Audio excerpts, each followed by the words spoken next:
दोस्तों, क्या आपको पता है कि नूडल, चिप्स जैसे सारी पैकेट में बंद चीजों में सुअर की चर्बी को मिलाया जाता है। और क्या आपको पता है कि फैक्ट्री में काजू कैसे बनता है? अगर आप सोचते हैं कि काजू को डायरेक्ट पेड़ों से तोड़कर मार्केट में भेज दिया जाता है तो आप गलत हो, क्योंकि काजू का कच्चा फल जहरीला होता है। और क्या आपको पता है कि सप्लीमेंट बनाने के लिए जानवरों की हड्डियों का इस्तेमाल किया जाता है? अगर नहीं पता तो टेंशन नहीं लेने का, क्योंकि आज की इस वीडियो में हम आपको बताएंगे कि डेली लाइफ में इस्तेमाल होने वाली चीजें फैक्ट्रियों में आखिर कैसे बनती हैं। दोस्तों, वीडियो शुरू करने से पहले वीडियो को लाइक कर दे और हमारे चैनल को सब्सक्राइब कर लो, क्योंकि यह वीडियो हमने काफी मेहनत करके बनाई है। तो चलिए शुरू करते हैं। किशमिश मेकिंग प्रोसेस। दोस्तों, किशमिश कितना फायदेमंद होता है ये तो आपको पता ही होगा, लेकिन क्या आपको पता है कि जो अंगूर हम बाजार से लाते हैं उनसे किशमिश नहीं बनते। अगर आप इस अंगूर से आप किशमिश बनाने की कोशिश करोगे तो यह अंगूर ऐसे खराब हो जाएगा। दोस्तों, भारत में अरंगवती और सुल्ताना इन दोनों अंगूर की किशमिश से बनाई जाती है। तो दोस्तों, किशमिश बनाने के लिए सबसे पहले अंगूरों की खेती की जाती है, और जब यह सारे अंगूर पक जाते हैं तब बारी आती है इनकी हार्वेस्टिंग की, जिसके लिए वर्कर अंगूर के गुच्छे को तोड़ तोड़ कर क्रेट में भरते जाते हैं, जिसके बाद इन्हें गाड़ी पर लोड करके प्रोसेसिंग एरिया में लाया जाता है। और फिर अंगूरों से भरे बारी बारी से इथाइल ऑलाइड पोटेशियम कार्बोनेट के मिक्सचर से होकर 30 से 5 मिनट तक छोड़ दिया जाता है। ऐसा करने से अंगूरों के सारे बैक्टीरिया और पेस्ट नष्ट हो जाते हैं, और इन्हीं केमिकल्स की वजह से अंगूर की सूखने की प्रोसेस भी काफी तेज भी हो जाती है, और ये सड़ते भी नहीं है। इन अंगूरों को केमिकल में भिगोने के बाद इन्हें सुखाने के लिए जालियों के सेट बनाया जाता है, और जालियों पर अंगूरों को फैला दिया जाता है। अंगूरों को डायरेक्ट धूप में लगने से खराब हो जाते हैं, इसलिए इन जालियों के रूम को छायादार बनाया जाता है। और फिर इन अंगूरों को 10 दिन में सुखाने के बाद यह सल्फर प्रोसेस के लिए रेडी हो जाते हैं, जिसके लिए इस जालीदार रूम को पूरी तरह से पैक कर लिया जाता है ताकि सल्फर का धुआं बाहर ना जाए। उसके बाद रूम में थोड़ी थोड़ी दूरी पर इकट्ठा करके उसमें भूसा डालकर उसमें सल्फर का पाउडर डाल दिया जाता है, और फिर सल्फर को जलाने के लिए उसके ऊपर जलता हुआ कोयला डाल देते हैं। ऐसा करने से सल्फर का धुआं रात भर अंगूरों पर लगता रहता है, जिसकी वजह से अंगूर तेजी से सुखने लगते हैं। और इसके बाद अगले दिन इस रूम को खोल दिया जाता है, और फिर अंगूरों को 4 से 5 दिनों के लिए सुखाने के लिए छोड़ दिया जाता है। और जब यह अंगूर पूरी तरह से सूखकर किशमिश बन जाते हैं तो इन अंगूरों को निकालकर क्रेट में भर लिया जाता है, जिसके बाद इसकी सफाई करने के लिए प्रोसेसिंग फैक्ट्री में लाया जाता है।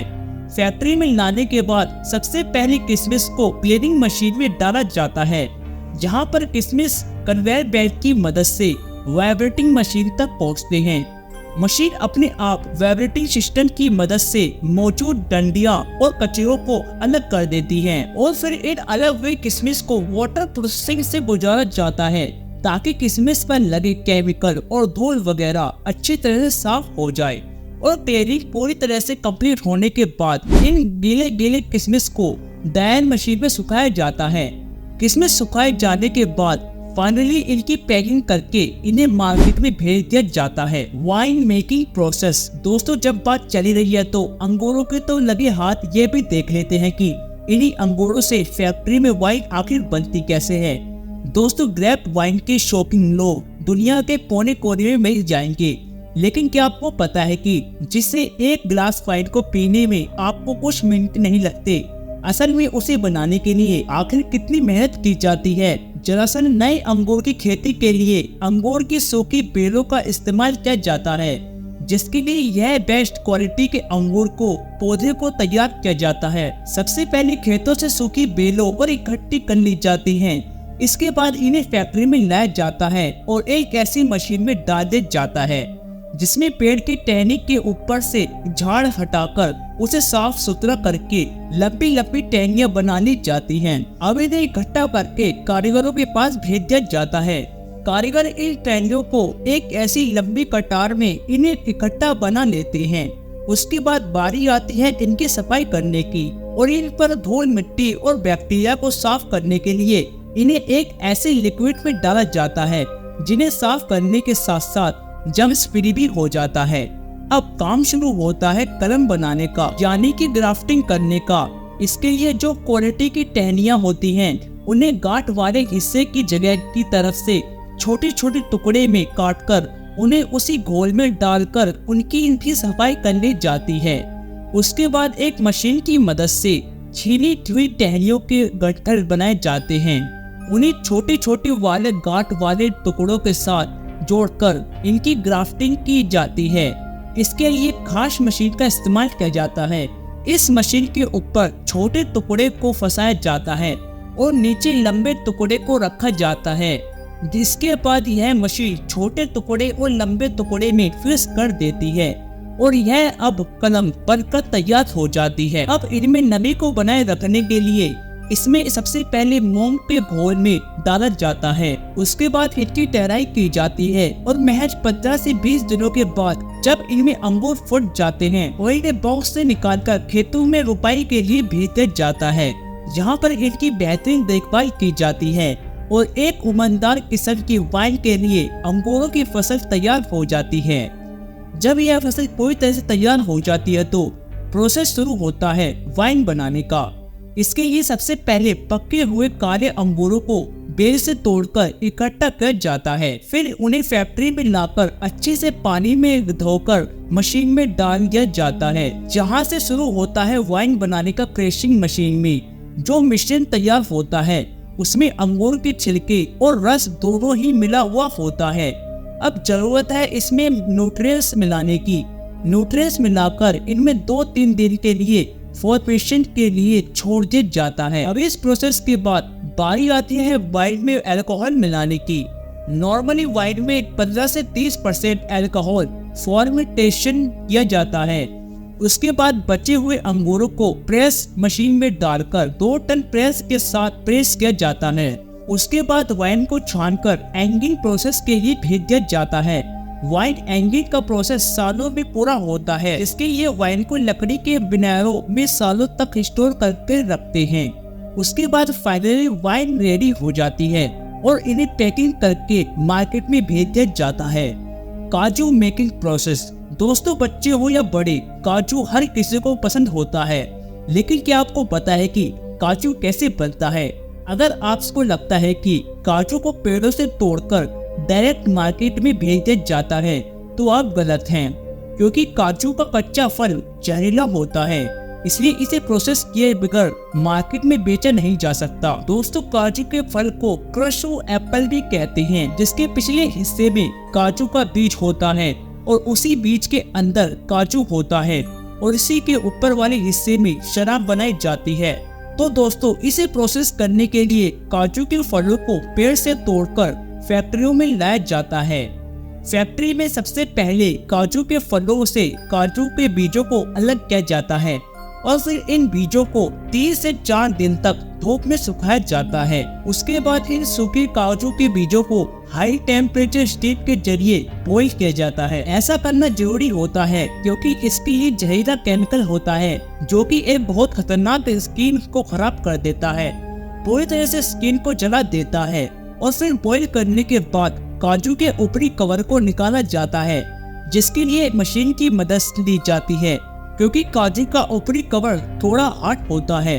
उसके ऊपरी कवर को निकालने के बाद काजू के ऊपर एक पतला सा छिलका मौजूद होता है, जिसे निकालने से पहले इनकी रोस्टिंग की जाती है, क्योंकि कच्चे काजू को पकाना भी जरूरी होता है और ऐसा करने से इसमें मौजूद चिपचिपा लिक्विड भी उड़ जाता है।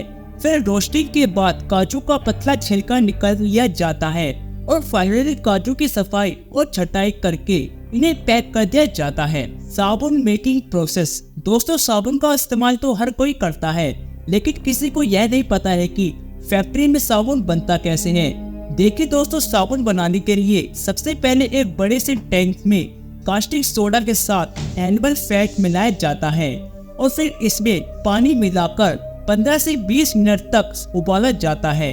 उसके बाद इस लिक्विड को छोटे छोटे छेदों के जरिए काफी प्रेशर के साथ कन्वेयर बेल्ट पर छोड़ दिया जाता है। इस प्रेशर की वजह से कन्वेयर बेल्ट पर जाते ही यह लिक्विड सख्त होने लगता है। उसके बाद इस मिक्सचर को 2 रोलर के बीच से गुजारा जाता है, जहां से मिक्सचर पतली पतली रिबन के शेप में बाहर निकलता है और इन पतले पतले रिबन को ब्लेंडर में डालकर छोटे छोटे टुकड़े में काट लिया जाता है और फिर उसे दूसरे कंटेनर में डालकर कंपनियां वाले इन्हें प्रोडक्ट के हिसाब से कलर और खुशबू के लिए फ्रेशनेस ऑयल भी लाते हैं। इसके बाद उसे अच्छी तरह से मिक्स करके बड़े से सांचे में कंप्रेस किया जाता है, जिसे साबुन की लंबी लंबी पट्टी बाहर निकलने लगती है और फिर एक कटर मशीन इस साबुन की लंबी लंबी भट्टियों को छोटे छोटे हिस्सों में काट देती है। उसके बाद कंपनियां अपनी अपनी कंपनी के हिसाब से साबुन पर ब्रांडिंग करके उन्हें पैक कर देती है। Clothes making process. चलिए जानते हैं कि खराब प्लास्टिक से फैक्ट्रियों में आखिर कपड़ा बनता कैसे है। देखिए दोस्तों, खराब प्लास्टिक से कपड़ा बनाने के लिए सबसे पहले दुनिया भर से बहुत सारे खराब प्लास्टिक का मटेरियल फैक्ट्री में लाया जाता है। उसके बाद ये सारे खराब प्लास्टिक के मटेरियल को कन्वेयर बेल्ट पर डालकर बहुत ज्यादा खराब प्लास्टिक अलग कर देते हैं और फिर इन खराब प्लास्टिक मटेरियल को एक क्रशर मशीन में डालकर क्रैश कर दिया जाता है। इसके बाद इस बारीक प्लास्टिक को गर्म गर्म पानी में डालकर उबाला जाता है और जब ये प्लास्टिक बिल्कुल साफ हो जाती है तो एक छलनी की मदद से इन्हें और प्लास्टिक को छानकर बाहर निकाल लिया जाता है, जिसके बाद इन प्लास्टिक को एक रोटेट मशीन में डालकर ड्राई कर लिया जाता है और फिर ड्राई प्लास्टिक के पाउडर को इस मशीन में डाल दिया जाता है, जहां यह प्लास्टिक का पाउडर हाई टेम्परेचर से गुजरते हुए प्लास्टिक के लंबे लंबे ट्रेड की शेप में बाहर निकल लेते हैं। इसके बाद इसमें हीट करके फाइबर बनाया जाता है।